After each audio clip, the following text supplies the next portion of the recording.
Sorry, अब याद आ गया। मैंने यहाँ आने से पहले अपनी सिलाई मशीन माँ को दे दी थी, तो मुझे एक नई सिलाई मशीन दिलाओ ना रवि। बिल्कुल नहीं। वैसे तुम्हें सिलाई मशीन चाहिए क्यों? पैसा कमाना है।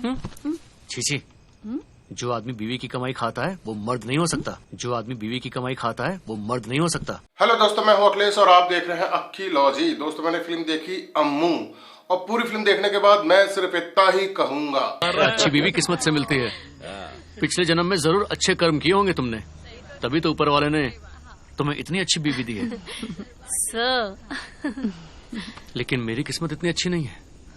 ऊपर वाले मुझे माफ कर दे, मैं पापी हूँ।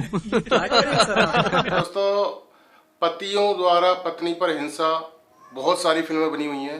पत्नियों द्वारा पति पर हिंसा कुछ फिल्में बनी हैं। तो इस वजह से एक जनरल आइडिया है कि सिर्फ पत्नियां ही पीड़ित होती हैं, पति तो भैया मौज में रहते हैं। तो इस तरह का इम्बैलेंस वाली बात हो जाएगी। इसीलिए इस फिल्म की जो मोरल ऑफ द स्टोरी है वो तो छोड़ ही दो, सिर्फ फिल्म की बात करते हैं। तो फिल्म में एक पति होता है जो कि ईगो होता है और अपने आप को थोड़ा सा मर्द टाइप का समझता है। एक पत्नी होती है जो सीधी सादी होती है, पति को देवता समझती है, इस टाइप से। उम्मीद है तुम्हें सबक मिल गया होगा। अगर दोबारा आवाज ऊंची की तो दरवाजा नहीं खुलेगा, समझ गई? अगर दोबारा ऐसा किया तो मैं वापस नहीं आऊंगी, सच कहती हूँ।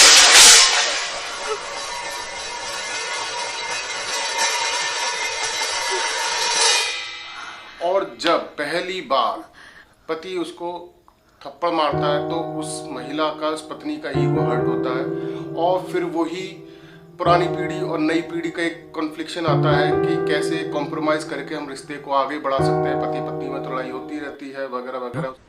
ठीक है, मेरे साथ खुश नहीं हो तो फिर यहाँ क्या कर रही हो? उनके साथ ही चले जाओ ना। मेरे वापस आने पर यहाँ कोई नहीं होना चाहिए। रवि, कैसी बातें कर रहे हो?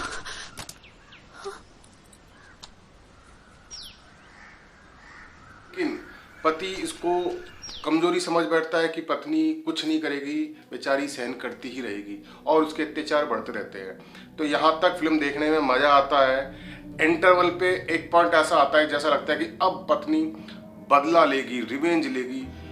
तो वो भी मतलब सही जगह पे फिल्म इंटरवल होता है तो ऐसा लगता है कि हाँ, अब इंटरवल के बाद मजा आएगा। लेकिन फिल्म का ट्विस्ट ये है कि वो तलाक नहीं लेती, कुछ अलग तरीके से अपना बदला लेती है। और वो अलग तरीका क्या है, बस यही जानने के लिए हमको ये फिल्म देखनी है।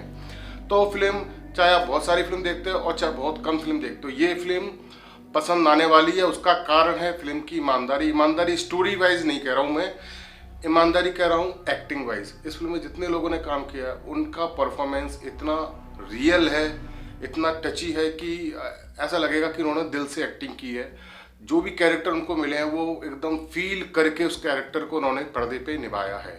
तो एक्टिंग के मामले में हस्बैंड हो, वाइफ हो, और प्लस एडिशनल जो बोनस पॉइंट है वो है बॉबी सिम्बा सर, वो भी इस फिल्म में है। तो उन सब का काम लाजवाब है। फिल्म एंटरटेनमेंट के पर्पज से बताऊं तो इंटरवल तक इमोशनल रहती है और पूरा झुकाव पत्नी की साइड रहता है और पति के लिए हेट, नफरत पैदा होती है। और इंटरवल के बाद पति जब ये रिवेंज लेती है तो पति के साथ जब बुरा होता है तो उसमें हम लोग को मजा आता है। यानी कि पूरा फिल्म के हिसाब से हमारे एक्सप्रेशन भी बदलते रहते हैं। मेरे तो एक्सप्रेशन चेंज हुए, जहाँ पे वाइफ जीतती है मुझे खुशी होती है, और जहाँ पे पति उस पर टॉर्चर करता है, अत्याचार करता है, तो वहाँ मुझे भी दुख होता है। तो फिल्म जब खत्म हो जाती है, जब खत्म होती है तो ठीक है, बस एक ही वर्ड निकलता है, ठीक ठाक फिल्म थी। इंगेज करके रखा पूरा। लेकिन जब खत्म होती है तब ऐसा लगता है कि बहुत जो बदला था वो ऐसा लगता है कि जिस हिसाब से पत्नी ने सहन किया था उस हिसाब से उसने बदला नहीं लिया। ओवरऑल अच्छी फिल्म है। मैं तो ये कहूँगा कि आप लोग इसे देखो, लेकिन ज़बरदस्ती वाली फिल्म नहीं है कि आपको इसे देखना ही देखना है। कुछ नहीं है तो ये फिल्म देखो, आपका टाइम वेस्ट नहीं होगा, और परफॉर्मेंस वाइज सबकी अच्छी है तो कुछ रिग्रेट भी नहीं होगा कि आपका टाइम वेस्ट होगा। तो दोस्तों, बस इतना ही फिल्म के बारे में। जय Hind, Vande Mataram. A monoline cross